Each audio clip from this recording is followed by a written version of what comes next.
감사합니다. 오늘 저희가 함께 묵상할 말씀은 마가복음 15장입니다. 15장 1절부터 우리 5절까지 오늘 그렇게 길지 않은데요. 마가복음 15장 우리가 마가복음 마지막 부분을 저희가 15장, 16장 이렇게 두 장을 마지막 부분을 이제 묵상하게 됩니다.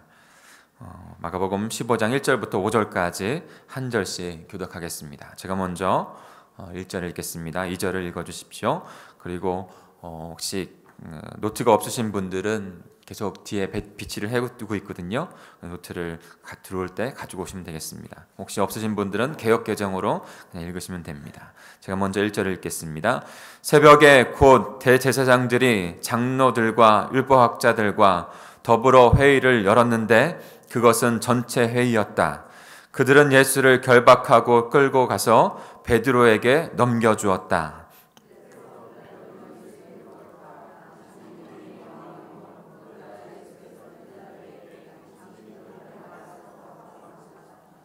대제사장들은 여러 가지로 예수를 고발하였다.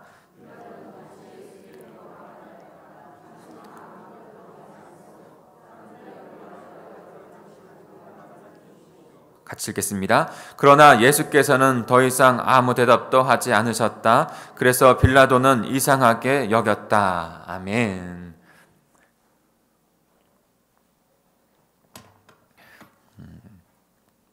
제가 사역과 삶 가운데 조금 저의 기질일 수도 있는 것 같고, 그러나 저의 기질을 넘어서 분명히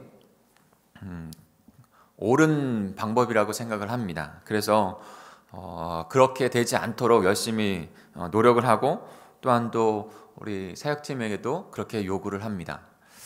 어떤 거냐면 삶에 있어서 우리 안에 어떠한 목적을 가지고 분명히 목적을 알아야 되죠.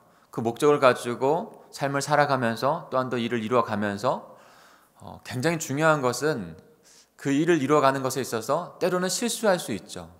그러나 실수를 최대한 안 하려고 노력을 해야 합니다. 천천히 가는 건 괜찮아요. 그러나 그 실수를 하게 되면 천천히 가는 것보다 훨씬 더 많은 시간이 그것을 메이크업하는데, 다시 회복하는데 그 시간이 걸리기 때문입니다. 어떤 목적지를 가는 데 있어서 속도가 중요할까요? 방향이 중요할까요? 속도는요, 물론 속도도 중요하겠지만 속도보다 방향이 훨씬 중요합니다. 방향을 잃어버리면 그 방향을 다시 맞추는 것에 있어서 많은 노력이 기울어지게 되는 것이죠. 그래서 제가 제일 싫어하는 것 중에 하나가 실수해서 그 목적으로 가야 하는 시간과 에너지를 그쪽으로 쏟아야 되는데 그 방향을 바로잡기 위해서, 다시 바로잡기 위해서 들어가는 시간과 에너지와 그런 감정과 그런 것들을 저는 별로 좋아하지 않습니다. 그래서 차라리 천천히 가고 실수하지 않고 그 메이크업을 들어가는 시간 가운데 온전히 그 길을 갈 수 있는 그 에너지를 쏟기를 원해요. 그래서 실수하고 다시 방향을 맞추는 건 굉장히 많은 에너지가 들어가는 것이죠.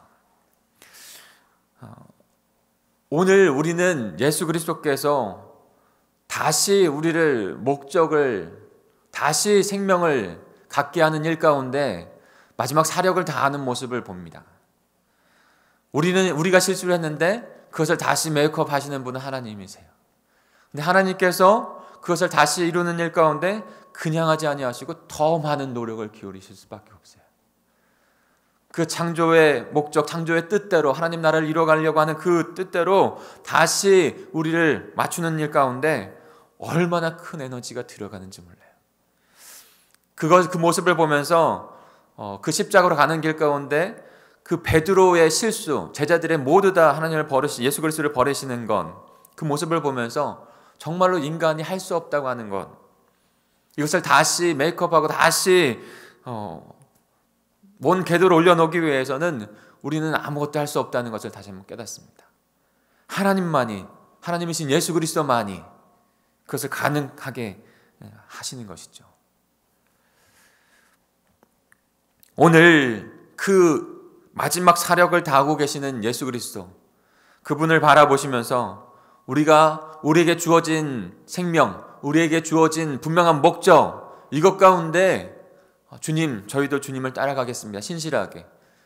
작은 실수로, 나의 연약한 성품으로, 나의 연약한 욕심으로 그 길에서 이탈되어져서 다시 돌아오는 것에서 또 많은 어려움과 에너지를 쏟기보다 그 길 분명하게 발견하고 그 길로 걸어가는, 그것이 좀 더딜지는 몰라도 더딘 게 아니라 올바로 가는 거예요.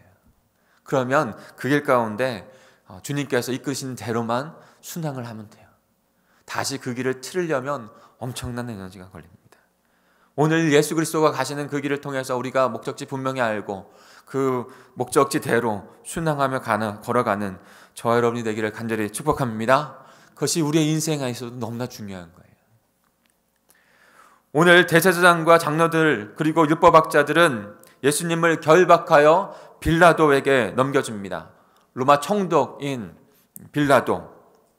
왜냐하면 당시 로마의 총독인 빌라도에게 사형 집행 판결이 이루어질 수 있었고 그 집행 권한이 있었기 때문이에요. 때문에 유대인의 법정에서는 그 예수님을 고발할 증거들을 신문하고 증거들을 모으는 일들을 합니다. 그러니까 지금 이스라엘은 속국이기 때문에 자신들은 그 집행 권한이 없고 그것을 수집하고 그다음에 판결하는 것에 증거를 수집하고 기소하는 일을 하는 것이죠. 한국이 지금 굉장히 검찰개혁이라고는 이슈 때문에, 그리고 또 조국 사태라고 하는 어떤 큰 이슈 때문에 굉장히 검찰과 기소, 고발, 그것에 대한 여러 가지 다각도로 더 많이 좀 생각하고 있는 것 같아요. 마치 지금 그 기소권, 그 다음에 그걸 고발하는 것은 유대의 이 법정에 있는 것이고, 그것을 가지고 로마 법정에 가서 판단해보고 그 다음에 판결하는 것, 그것은 로마 법정에 있는 것이에요.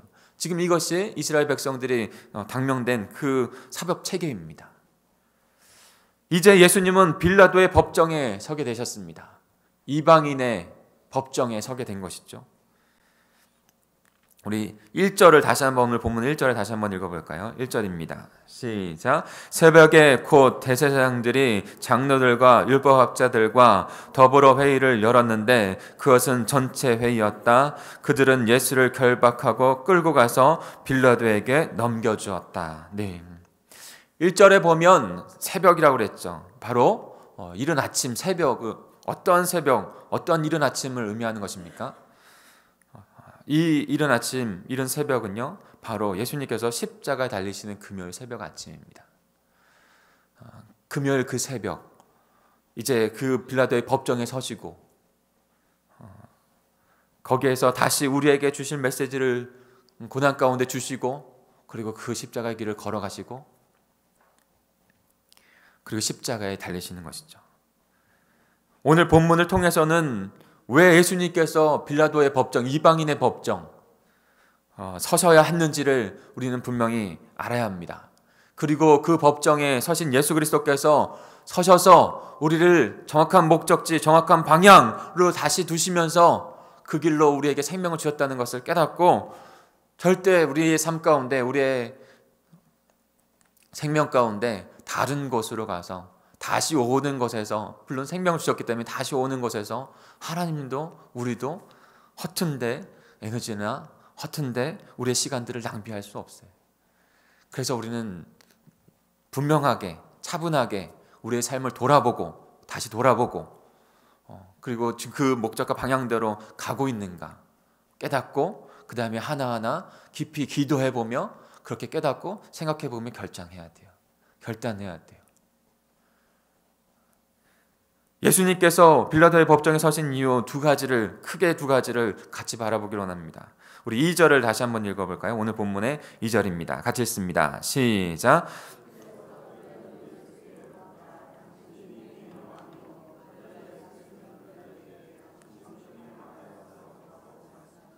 네, 중요한 질문을 빌라도의 입을 통해서 우리에게 말씀하십니다. 당신은 유대인의 왕이요? 라는 질문이에요. 거기에 윗줄을 하시면 좋겠어요. 당신은 유대인의 왕이요? 이 세상은요, 태초부터 지금까지, 아니 앞으로도, 아니 마지막까지 이 질문에 대한 답을 하고 있는 거예요. 이 질문의 답. 하나님께서 이 세상을 창조하시고 어떻게 창조하셨습니까? 하나님이 함께 하시는 거룩한 나라, 하나님께서 통치하시는 그 하나님의 나라로 만드신 것이죠. 그 나라 가운데 선악과를 주신 이유도 누가 왕이냐고 하는 그 이슈를 우리에게 던져주시는 것이죠. 그 왕이 하나님이신데 그 하나님이 아니라 다른 사람이 왕이 되고 인간이 왕이 되려고 할 때 그때부터 핀트는 달라진 거예요.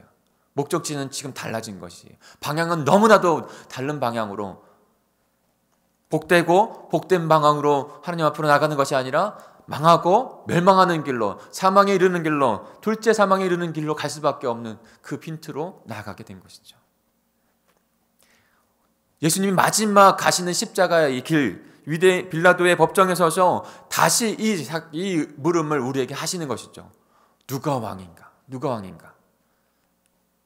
하나님 나라 안에서 하나님이 통치하시는 이 모든 만물 가운데 누가 왕인가라는 것을 우리에게 다시 말씀하고 계십니다. 예수님은요, 당신이 그렇게 말하였소 대답합니다. 분명히 그가 나다라고 말씀하시는 거예요. 그가 나다. 분명히 에고헤임이 나는 창조주이며 나는 주권자이며 나는 시작이요 끝이라고 말씀하시는 그 예수 그리스도. 이 세상의 왕뿐만이 아니라 이 세상을 넘어 온 세상을 창조하신 만왕의 왕이 되신다는 것을 예수님께서 스스로 말씀하시는 것이에요. 그 하나님이신 왕이 통치하시는 그 나라, 그 나라가 그 나라를 이루기 위해서, 한마디로 말하면 그 나라를 이루기 위해서, 다시 회복하시기 위해서 바로 빌라도 법정에 예수 그리스도가 서셨다는 것입니다. 그분이 우리의 왕이시고 그분이 왕적인 통치가 우리 가운데 온전하게 임하는 것, 이것이 태초에 하나님께서 만드신 그 하나님의 나라요, 그것을 잃어버렸지만 다시 우리에게 그 나라를 주시기 위해서 빌라도의 법정에 서신 예수 그리스도, 이 땅 가운데 오신 예수 그리스도, 그리고 묵묵히 그 길을 걸어가시는 예수 그리스도, 그 하나님의 나라를 다시 회복하실 수 있는, 다시 그것을 꿈꿀 수 있는 저와 여러분이 되기를 간절히 축복합니다. 이것이 너무나 중요해요. 그래서 저는 40일의 이 기도도, 하나님 나라의 백성으로 변화되어지는 이 40일의 기도도, 말씀 사경에도 근본적인 본질적인 그 목적을, 그 방향을 다시 우리의 생각이 아니라 그냥 조금 알아가는 지식이 아니라 근본적인 존재의 목적으로 분명하게 그것을 발견하고 내 인생을 다시 맞추는, 그냥 왔다 그냥 가는 인생이 아니라 하나님께서 주신 귀한 생명으로 하나님의 나라를 이뤄갈 가장 존귀한 자로 나를 세우셨다고 하는, 그리고 내 삶 가운데 그것을 이뤄가는 것을 하나하나 계획해보고 하루하루 가장 귀하게 복되게 나의 삶을 세팅하고 계획하고 살아가는 일 가운데 걸어가는 것, 이것이 너무나도 중요한 하나님 나라의 백성의 모습이라는 것이에요. 이미 그 나라는 예수 그리스도를 통해서 이미 우리 가운데 있어요. 그리고 그분의 통치는 이미 성령의 임재하신 가운데, 그 생명 가운데 이미 우리들에게 있어요. 이미 생명이 있고 이미 그 목적은 우리에게 주어졌는데 우리가 왜 갈짓자를 걸어가면서 흩어질 수가 있겠습니까? 그것을 발견한다면 우리의 삶 가운데 어려움이 있고 또 잘못된 길로 갔다가 다시 돌아올지는 모르지만 그런 시간들, 아픈 시간들이 있을진 모르지만 절대로 흔들리지 않는 백성이 되는 것이죠. 그 나라로 우리에게 생명을 주셨고 그 나라로 우리를 초청해 주십니다. 오직 예수님만이 우리의 참된 하나님 나라의 왕이신 줄 믿습니다. 마가는 마지막 십자가로 가는 그 시점에서 그것을 다시 하나님 나라의 왕이 예수 그리스도라는 것을 우리에게 말씀하고 있는 것이에요. 이 시간에도 우리가 다시 돌아가야 할 것은 바로 이 부분입니다. 본질입니다. 그리고 그것에서 나의 삶을 돌아보고 나의 삶이 그것으로 주님 앞에 살아가고 있는가를 묻고 그렇게 걸어가야 해요. 결코 늦지 않습니다. 결코 늦지 않습니다. 그 길이 맞춰졌을 때 내 나머지 인생, 우리의 삶은 주님 앞에 귀한 인생으로 드릴 수 있어요. 우리의 자녀들의 인생은 그렇게 주님 앞에 귀하게 흔들리지 않고 방황하지 않고 드려질 수 있어요. 하나님 나라 다시, 그 하나님 나라의 생명을 다시 회복하게 하기 위해서 빌라도의 법정에 서신 것이죠. 빌라도는 그 물음을 하면서, 예수님과의 그 물음을 하면서 조금 이상했지만 정치적으로도 아무 이상이 없기 때문에 그 죄를 예수님께 찾을 수 없었기 때문에 예수님을 놓아주려고 합니다. 그럼에도 불구하고, 놓아주려고 하는 그런 노력에도 불구하고 예수님은 그 십자가의 길을 가십니다. 우리가 계속 보고 있지만 그것은 세상의 힘으로 간 것도 아니고 세상의 어떠한 권력으로 십자가로 그 하나님이신 그분이 걸어가신 게 아니에요. 오직 하나님이신 그분이 스스로 그 길을 걸어가고 계신 것이죠. 왜요? 하나님의 나라를 완성하기 위해서, 하나님의 나라를 다시 우리에게 회복시켜주기 위해서.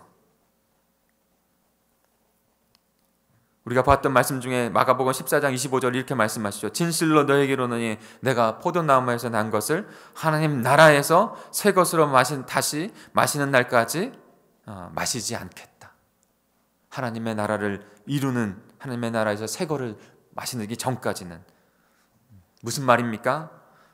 마지막 날에 하나님 나라의 잔치가 열린다고 했는데 포도나무에서 열린 것을 마신다는 것은 잔치를 의미했고, 예수님께서 지금 십자가에 돌아가시기 전까지, 마지막 하나님의 나라를 완성하기 전까지 잔치를 하지 않고 그 길을, 그 십자가의 길을, 하나님의 나라를 이루는 길을 로만 최선을 다하여 걸어가신다는 거예요. 사랑하는 성도 여러분, 오늘 우리 이 말씀을 통해서 예수 그리스도에 가는 그 길을, 그 핵심을 분명히 봅니다. 하나님의 나라요, 하나님께서 통치하시는 그 통치의 나라, 그 생명의 나라인 줄 믿습니다. 이 핵심, 우리의 마음 가운데, 우리 공동체 가운데 심고 하나님께서 통치하시고 온전히 영광 받으시는 그 나라를 추구하며 살아가시는 저와 여러분이 되길 간절히 소망합니다. 이것 가운데 내가 내려놓아야 할 우상이 있다면 내려놓으시길 축복합니다. 예수님이 왕이신 아닌 것, 예수님을 가장 최고로 가치로 두지 아니하는 건 그것이 무엇인지 우리는 발견할 수 있어야 돼요. 그것을 발견하고 그것을 내려놓을 수 있어야 됩니다.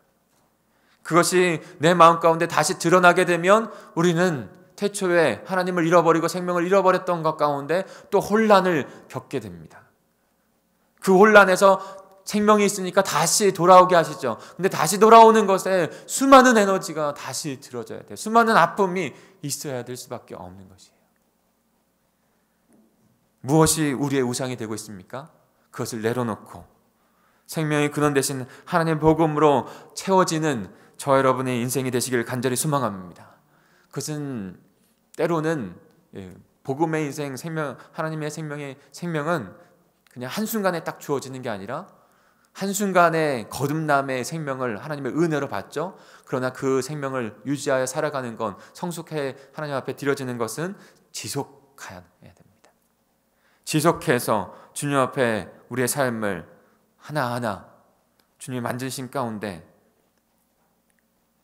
이뤄가는 귀한 여정이 있어야 합니다.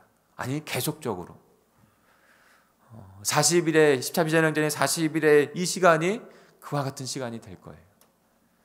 사랑하는 성도 여러분, 예수 그리스도께서 그 길을 다시 돌이키기 위해서 정말로 많은, 아니 전부를, 자신의 생명의 전부를 들여서 그렇게 이루어 주신 그 하나님의 나라, 그 나라를 상실하지 마시고 다시 인생 가운데 바로 맞추시고 그것을 나의 삶의 목적 이유로 두시고 하나님의 나라, 하나님의 통치의 나라를 내 마음 가운데, 우리 가정 가운데, 우리 이웃 가운데 세워가며 살아가실 수 있는 저 여러분이 되기를 간절히 축복합니다. 또 하나 이유가 있다면, 같은 맥락이지만 또 하나가 있다면 더 구체적으로는 그 하나님의 나라와 그 나라의 백성을 위해서 서신 것이에요. 바로 저와 여러분을 위해서 그 나라의 그 법정에 서신 것이죠. 오늘 본문 3절부터 5절까지 다시 한번 읽어보겠습니다. 3절부터 5절입니다. 시작. 대제사장들은 여러 가지로 예수를 고발하였다. 빌라도는 다시 예수께 물어 말하였다. 당신은 아무 답변도 하지 않소. 사람이 얼마나 여러 가지로 당신을 고발하는지 보시오. 그러나 예수께서는 더 이상 아무 대답도 하지 않으셨다. 그래서 빌라도는 이상하게 여겼다. 여러분, 제가 밑줄 친 것은 그러나 예수께서는 더 이상 아무 대답도 하지 않으셨다라는 거예요. 그러나 더 이상 예수님께서는 아무 대답도 하지 않으셨다. 여러분, 지금 예수님은 더 이상 할 것이 없으세요. 더 이상 어떠한 말이 필요치 않아요. 더 이상 어떠한 것에 대해서 더 할 필요가 없어요. 지금 해야 하는 것은 묵묵히 그 십자가를 걸어가시는 분이었어요.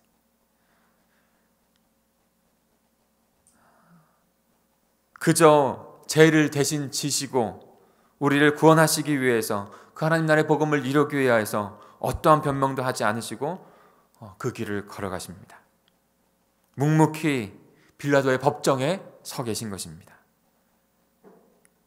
개역개정에는 빌라도가 이것을 놀랍게 여겼다라고 했어요. 표준세법은 이상하게 여겼다는 것이죠.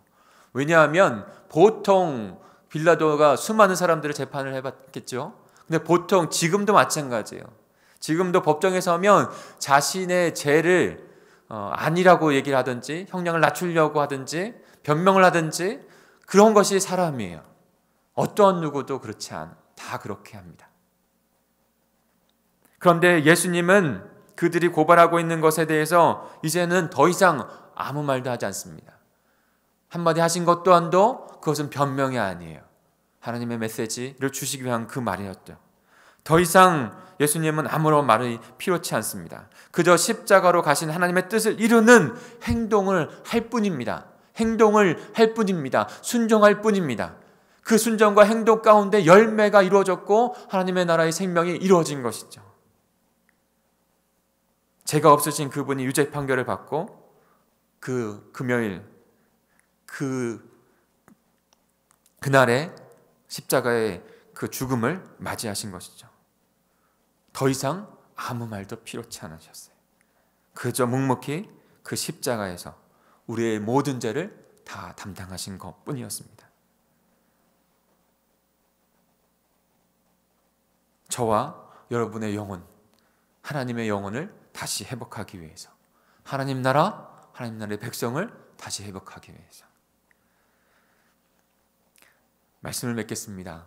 사랑하는 성도 여러분, 저와 여러분도 타임테이블 하면 이제 어떠한 말도 필요치 않습니다. 어떠한 것도 다시 우리에게 필요치 않아요. 왜냐하면 예수 그리스도께서 그저 그 십자가를 아무 말 없이 묵묵히 이루셨기 때문에, 그리고 그 십자가 부활을 통해서 우리에게 생명이 있기 때문에 그저 우리도 예수님의 말씀에 순종하고 예수님이 가신 그 길에 순종하고 행동할 것만이 우리에게 남겨진 줄 믿습니다. 더 이상 고민이 아니라 우리는 행해야 할 그 시간 가운데 있는 것입니다.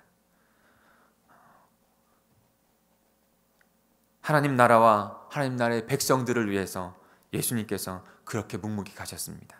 이제 우리도 예수님처럼 아무런 말이 필요치 않고 오직 그 십자가, 그 부활의 복음이 우리 삶 가운데 이루어지고 또 다른 하나님의 영혼들을 구원하시기 위해 선택하신 그 영혼들에게 우리를 통해서 전해져 그들이 주님 앞에 나오는 귀한 역사만이 일어날 그 시간인 것인 줄 믿습니다. 사랑하는 성도 여러분, 그 예수님이 가신 그 길 가운데 이제는 우리도 행동하여 순종하여 주님의 나라를 이루어가는 귀한 백성 되지 않으시겠습니까? 주님께서, 성령 하나님께서 우리를 그렇게 하나님 나라의 역사 가운데 쓰임 받게 하실 줄 믿습니다. 같이 기도하겠습니다.